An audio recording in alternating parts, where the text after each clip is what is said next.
محمد صلی اللہ علیہ وآلہ وسلم کی مبارک طریقوں میں ڈھل جاؤ، اسی میں دنیا اور آخرت کی کامیابی اور عزتیں چھپی ہوئی ہیں۔ ہماری کامیابی اور ناکامی کا مفہوم جائیداد نہیں، اگر اللہ اور اس کا رسول آپ سے راضی ہو گیا تو اس میں کامیابی ہے، اگر اللہ اور اس کا رسول مجھ سے ناراض ہے تو پھر میں ناکام ہوں۔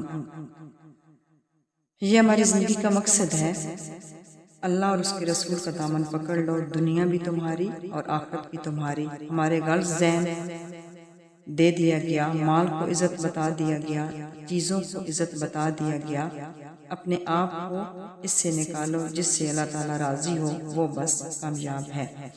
فرعون کی بیوی مسلمان ہو گئی، فرعون کو پتہ چل گیا، اس نے پکڑ لیا اور خود آگ جلائی اور اوپر تیل رکھا گیا، کڑھائی میں تیل کھولنے لگا۔ اس نے کہا کہ اب بول کیا کرے گی، میرا حکم مانتی ہے تو میں تجھے زندگی دے دوں گا، تیری بچیوں کو زندگی دے دوں گا، اور اگر مجھے رب نہیں مانتی تو پہلے تیری بیٹیوں کو جلاؤں گا پھر تجھے جلاؤں گا۔ تو فرعون کی بیوی نے کہا کہ یہ تو صرف میری 2 بیٹیاں ہیں، میری اور بھی اولاد ہوتی تو میں اللہ پر قربان کر دیتی۔ اس نے پہلی بیٹی کو جلایا، وہ جل گئی، ماں کا کلیجہ پھٹ گیا۔ اللہ تعالیٰ نے آنکھوں سے وہ پردہ ہٹایا اور ماں نے بچی کی روح کو نکلتے دیکھا۔ وہ کہہ رہی تھی اماں صبر کرو، ابھی جنت میں اکٹھے ہو جائیں گے۔ پھر دوسری بیٹی کو اٹھایا اور اس کے سامنے اس کو بھی جلایا، وہ جل بن کر کوئلہ بن گئی۔ ماں نے بچی کی روح کو نکلتے دیکھا، اس نے کہا اماں صبر کرو، ابھی اکٹھے ہو جائیں گے۔ پھر انہوں نے جب اس کو ڈالنا چاہا تو اس نے کہا فرعون میری ایک شرط پوری کرو گے؟ کہنے لگا کیا؟ کہا مجھے جب جلا دو اور میری بیٹیوں کی ہڈیوں کو اکٹھا دفن کرنا، جدا نہ کرنا۔ کہنے لگا تمہاری خواہش پوری کی جائے گی۔ ماں کو بھی جلا دیا، ہڈیوں کو اٹھا کر زمین میں دفن کر دیا۔ 2000 سال بعد ہمارے نبی صلی اللہ علیہ وآلہ وسلم دنیا میں ظاہر ہوئے، 40 سال کی عمر میں نبوت ملی۔ 2050 سال کے بعد جب آپ معراج کے لیے چلے تو آپ کو نیچے سے جنت کی خوشبو آئی، تو آپ صلی اللہ علیہ وسلم نے فرمایا کہ جبرائیل یہ جنت کی خوشبو کہاں سے آ رہی ہے؟ تو انہوں نے عرض کیا یا رسول اللہ صلی اللہ علیہ وآلہ وسلم، یا فرعون کی بیوی دفن ہے، یہ وہاں سے آ رہی ہے، جو دیکھنے میں فرعون کامیاب تو ہو گیا اور بیوی بیٹیوں سمیت ہلاک ہو گئی۔ نہیں، کبھی نہیں، ہماری ہلاکت کا مفہوم اور ہے، ہماری کامیابی کا مفہوم۔ حضرت حمزہ رضی اللہ تعالیٰ شہید ہو گئے احد کے میدان میں، اور فتح ابو سفیان اور مکہ والوں کے ہاتھ میں چلی گئی، اور ہمارا نبی ناکام ہو گیا۔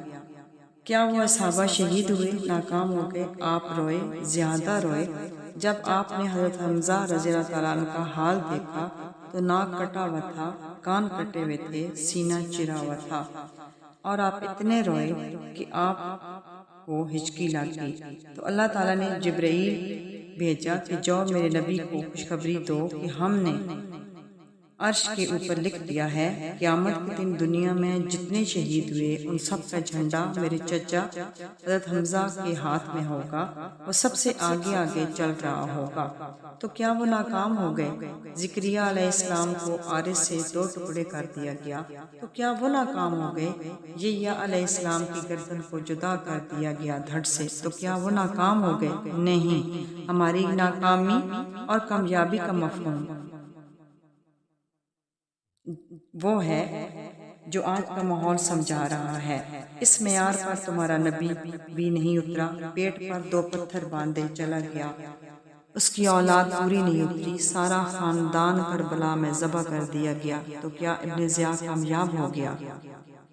تو کیا فتح کا جھنڈا ان کے سر پر لہرایا؟ ہم نے آج تک کس کو فتح قرار دیا؟ تو پھر ہم ظالم بن جاتے ہیں۔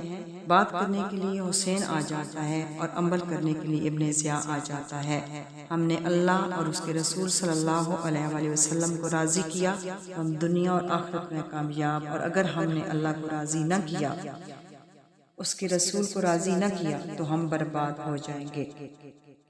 اللہ کے رسول کی مبارک زندگی کو زندہ کرنا اور اس کو لے کر پھرنا، جس میں عبادت ہے اور اس میں کامیابی ہے۔ کوٹھیوں اور کاروں سے دل نہیں جیتے جاتے، دل جیتنے کا رستہ اللہ اور آپ صلی اللہ علیہ وسلم کے بتائے ہوئے رستے پر چلنا ہے۔